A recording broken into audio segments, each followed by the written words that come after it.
Exercise 8.1 question number 2। अब हम graph draw करेंगे। यहां पर हमें गिवन है जो पहला पार्ट है इसका x equal to 2। Question number है 2, पार्ट नंबर है 1, x इज इक्वल टू 2।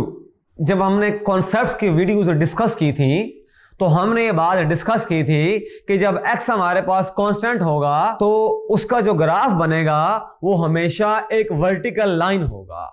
अगर x हमारे पास पॉजिटिव कांस्टेंट है तो वो y एक्सिस से राइट साइड पे लाई करेगा। अगर x हमारे पास नेगेटिव कांस्टेंट है तो वो y एक्सिस से लेफ्ट साइड पे लाई करेगा। लेकिन हर सूरत में जो भी लाइन ड्रा होगी वो वर्टिकल लाइन होगी और वो y एक्सिस के पैरेलल होगी। यहां पर भी यही केस है, x इक्वल टू 2 है यानी पॉजिटिव है, तो दो बातें होंगी। एक तो वर्टिकल लाइन ड्रा होगी, वो लाइन जो होगी वो y एक्सिस के पैरेलल भी होगी बट वो y एक्सिस से राइट साइड पे होगी। अगर मैं इसका स्केच ड्रॉ करना चाहूं तो मैं इस तरह ड्रॉ करूंगा।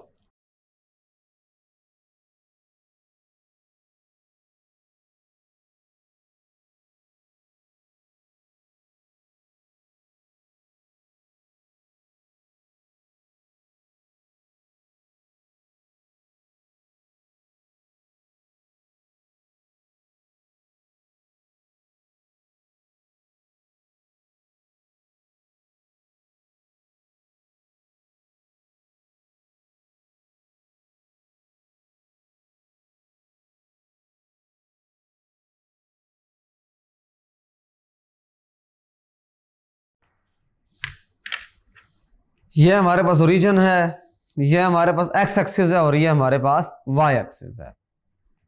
इधर हमारे पास आएगा 1 2 3 4 5 6 7 एंड सो ऑन। ये positive side of x axis है। हमें x इक्वल टू 2 गिवन है। इसका मतलब ये होगा कि हम सिर्फ 2 पे फोकस करेंगे। अब जो लाइन ड्रा होगी वो इस तरह से होगी।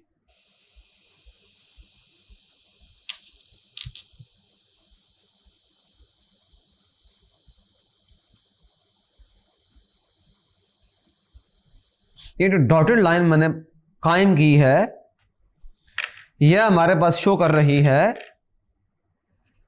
Exactly x equal to 2। अगर x इक्वल टू 3 होगा हम आगे मूव कर जाएंगे। अगर x नेगेटिव होगा तो हम y एक्सिस से लेफ्ट साइड पे मूव कर जाएंगे। आप ये देख रहे हैं कि जो लाइन हमने ड्रा की है ये बिल्कुल वर्टिकल लाइन है और ये parallel to the y axis है। ये मैंने एक रफ सा स्केच ड्रा किया है आपकी अंडरस्टैंडिंग के लिए। इसका जो एग्जैक्ट ग्राफ ड्रा होगा वो ग्राफ पेपर के ऊपर आप लोग ड्रा कर सकते हैं।